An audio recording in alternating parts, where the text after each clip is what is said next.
We're joined by the management. In fact, Arun Jain, Chairman and Managing Director of Intellect Design Arena, is joining in. Arun, ordinarily Nayantara would have introduced you, and I'm sure that she has a better context considering that this is a space that she tracks very, very closely. But I believe that she was going to ask you about the deal wins that you've so far had in the second quarter, the fact that they seem to indicate continued momentum in the demand space. Could you give us a sense of how the pipeline is looking, how the scenario is looking for you? Yes, thank you very much for inviting me onto this program. And this is a deal which we won last week, where we are participating with one of the largest sales finance organization of Europe, which is spread over entire Nordic countries. They are getting into digital transformation using Intellect Open Finance Platform, the platform which we launched, iCredit 360, in June and July. And this is the first customer on that platform. So we are seeing a huge traction in a lending space where buy now, pay later needs to be open-ended, where lending system comes front and then credit card and the core banking systems come behind it. And our entire disruptive technology inspired from IKEA, where we have close to 285 different package pieces which can be assembled and fabricated and configured to design DIY by the customer. And that is a technology which is this is a fifth deal in a row after Autos, Ogden, one in Germany, one in France, now in Nordic, one in UK, and now this is and one in Middle East. So these 5 deals each deal is more than 100 crore deals. And that is making us exciting that what theme we have taken when we invested 1,300 crore in last 5 years on our R&D technology budget is delivering the crossing the chasm phenomena in the product company. So crossing the chasm in the product company means you have the market permission, you disrupted the technology, and we are able to have acceptance of the customer that whatever the thesis we have put in together, 5th deal in a row of more than 100 crore is a proof which we are celebrating now. Could you take us through what the expectation is? Now, you've mentioned that you're enthused by the new technology that you've developed, the new product that you're offering, the fact that you've gotten quite a few new clients.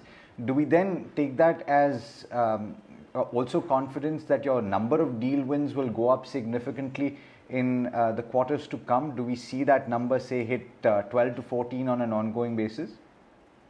That's right. So there are two dimensions of deal. The kind of a deal, when we enter into Europe or America, the value of the deal and the margin of the deal goes up.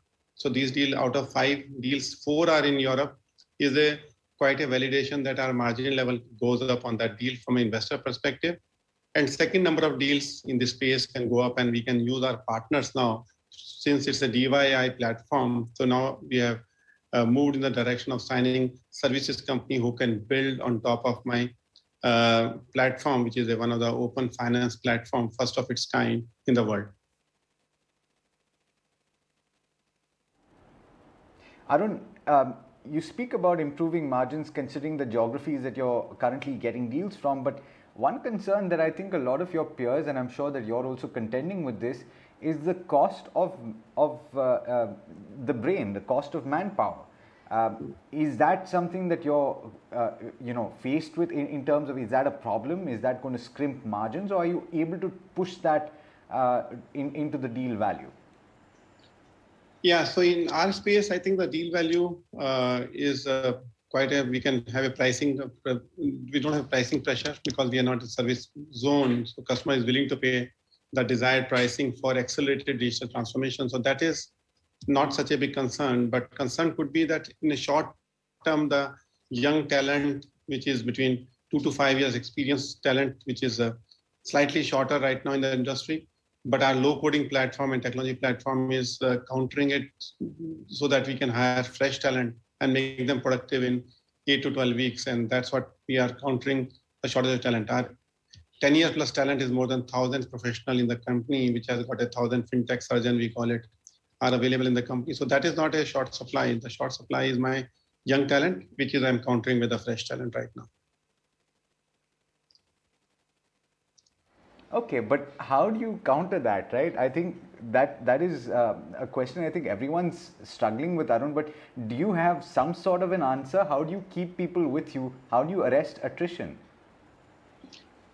Yeah, I think this kind of a phenomena always happened in 2001 also happened. But I think fortunately what we have worked out in past is that we reduce the complexity of writing a new code, the way we design the work packets, because we were preparing for third-party implementation. So that low coding platform of iTurmeric, where the new programmer can be made productive in 8 to 12 weeks, is possible because we don't have to write a raw coding is not required. So we do 98% configurable coding and only 2% is required for coding. So we don't need that many kind of people for us. Our needs are much, much lower, let's say 500 people. So attrition is there at that band, but that band is countered by the automated platforms of plumbing and fabricating our solutions.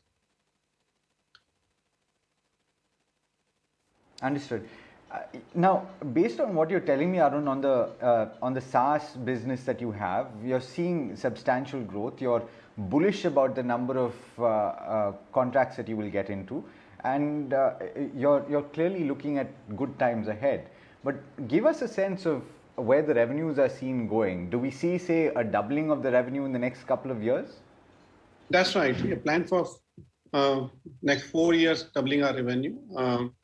We are saying we should be growing high teens, so mid-teen to high teens are our annual growth numbers on the revenue side. But my EPS growth can be up to 30%. My EBITDA growth could be up to 35%. And I think that's a kind of a next 3-year plan is visible to us that we can grow 30% EPS year on year. That is quite, that's how we calibrated our business, that 30% EPS growth, which is possible. And we are on track on that. Could you take us through a breakup? Arun, could you take us through a breakup of that? Currently, you have license, AMC, and SaaS, which accounts for 58% of the revenues. And clearly, this is a focus area for you, particularly SaaS, as I understand it. Does that share in the revenue go up from what it is right now?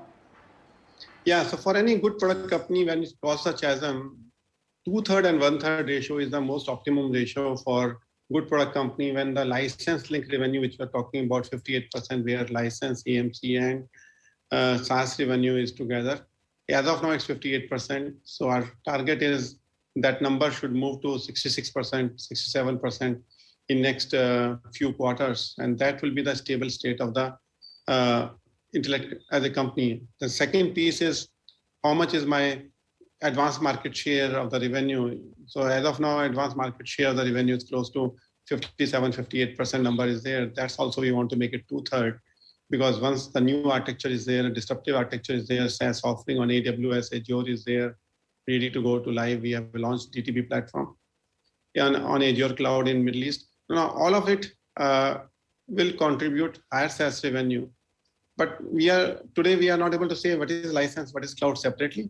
But cloud revenue growing 30, 40, 50% year on year is very much viable right now. Absolutely. Arun, an absolute pleasure speaking with you, and we look forward to touching base with you in the near future as well. Wish you all the best. Thank you. Thank you very much for